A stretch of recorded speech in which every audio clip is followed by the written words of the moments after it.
Kabilang Camarines Sur sa nakararanas ng pag-ulan dahil sa Bagyong Christine. Live mula sa Naga City, may unang balita si John Consulta. John. Igan, nakataas pa rin ang signal number 1 sa buong Camarines Sur at sa buong Magdamag ay nakaranas nga tayo ng buhos ng ulan, na mabigat na buhos ng ulan, partikular dito sa ating lugar sa Naga City.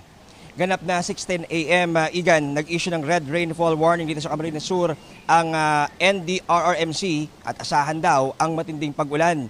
Patuloy na binabantayan, Igan, ang ilan sa mga flood-prone areas dito sa Camarines Sur, lalo ng ilang mga barangay na binaha nitong nakaraang September lamang dahil rin sa sama ng panahon na dala ng Bagyong Enteng.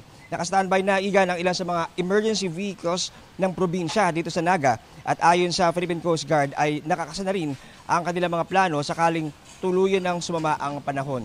Sa mga oras na ito, Igan, sa ating kinaroroonan ay patuloy ang pagbuhos ng ulan at medyo may kalakasan na rin ang hangin na naranasan ng mga residente dito kung kaya't patuloy tayong magbabantay, tututok sa magiging takbo ng panahon sa mga susunod na oras. Siya muna latest dito sa Naga City. Balik sa'yo, Igan. John, may mga naitala na bang pagbaha at paglikas dyan sa Naga City?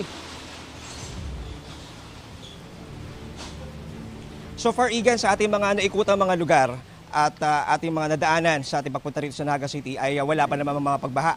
Subalit tutulak tayo ngayon sa may bahagi ng Kapitolyo at sa ating impormasyon na kuha kagabi sa Philippine Coast Guard ay wala pa namang naiilikas. Subalit maaring mayroon ng mga developments sa araw to kung kaya't mamaya-maya ay makakuha tayo ng mga karagdagang detalye kaugnay sa bagay na yan, Igan. Maraming salamat, John Consulta.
Igan, mauna ka sa mga balita. Mag-subscribe sa GMA Integrated News sa YouTube.